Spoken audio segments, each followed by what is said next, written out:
AD day scholars. Today's topic is simplex method in optimization techniques. Definition is simplex method is a complex method if are using solving linear problems by using linear objective functions. And this is a problem maximization z equals to 12x1 plus 16x2 subject to constraints 10x1 20x2 less than or equal to 120, 8x1 plus 8x2 less than or equal to 80, x1 and x2 greater than or equal to 0. By using complex method 10x1 20x2 plus s1 equals to 120, 8x1 plus 8x2 plus x2 equals to 8. Subject 1 and subject 2. 12x1 plus 16x2 plus 0s1 plus 0s2 x1 and x1 comma s2 comma s1 comma s2 greater than or equal to 0.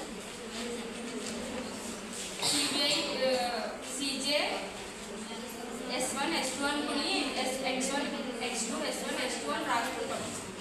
మనకి ఇచ్చిన equations ని substitute చేస్తాం. ఇందులో s1 వచ్చేసి s1 1 అవుతుంది, s2 0 అవుతుంది, s2 లో s1 0 అవుతుంది, s2 1 అవుతుంది.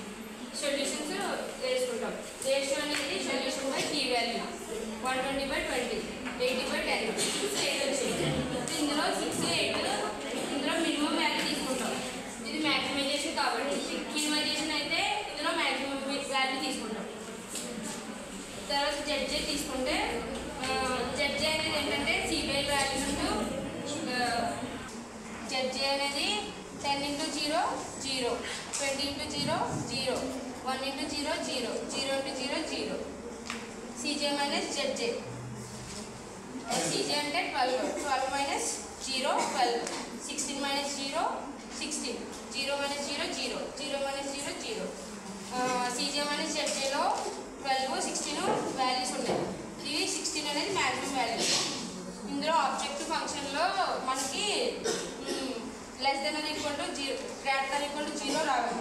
ఇందులో less than or equal to 0 రావాలి. ఏంటి x1 x2 అండ్ అవి. సో మనం ఇది ఆ కండిషన్ అప్లై అవ్వకి మనం ఇటరేషన్స్ని యూజ్ చేస్తాం. ఇటరేషన్స్లో మనకి న్యూ వాల్యూ అనేది ఎలా వస్తుందంటే old value minus new value అనేది old value minus corresponding key value minus corresponding key value row value by key ఎలిమెంట్ని డివైడ్ చేస్తాం. ఎగ్జాంపుల్గా చెప్తాను. S2లో ఇది తీసుకున్నాను. ఇది ఓల్డ్ వాల్యూ వచ్చి 8 minus row value 10 column value 8 by key element 20. దాన్ని క్యాలిక్యులేషన్ చేస్తే 4 వచ్చింది. సో అలాగే ఇవన్నీ కూడా మనం క్యాలిక్యులేట్ చేసి వేసుకుంటాం. తర్వాత జేజెడ్ అనేది ఎలా చేస్తాం? సిబిఐ ఇంటూ ఈ వాల్యూస్. సో అదే చేస్తాం. CBI into x1 plus s2 into x1 ఇలా చేసి 16 ఇంటూ 1/2 ప్లస్ 0 ఇంటూ 4 8 వస్తుంది. అలాగే ప్రతిదీ క్యాలిక్యులేషన్ చేసి వేస్తాం. తర్వాత సిజెడ్ మైనస్ జేజెడ్ చేసి చూస్తాం. ఆ కండిషన్ అనేది ట్రూ అయిందో ఫాల్స్ అయిందో చూసుకుంటే మనకి 4 అనేది ఉండిపోయింది. అదే 4 అనేది ఎక్కువగా ఉంది. సో 4ని మళ్ళీ ఇటరేషన్ చేస్తాం. ఇటరేషన్ 2 చేసినప్పుడు మనకి మళ్ళీ సేమ్ ఇలాగే వస్తే అప్పుడు మళ్ళీ ఇటరేషన్ 3 చేస్తాం.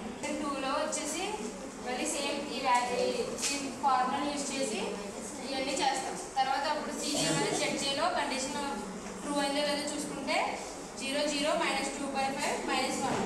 సో మన కండిషన్ అనేది ట్రూ అయిపోయింది కాబట్టి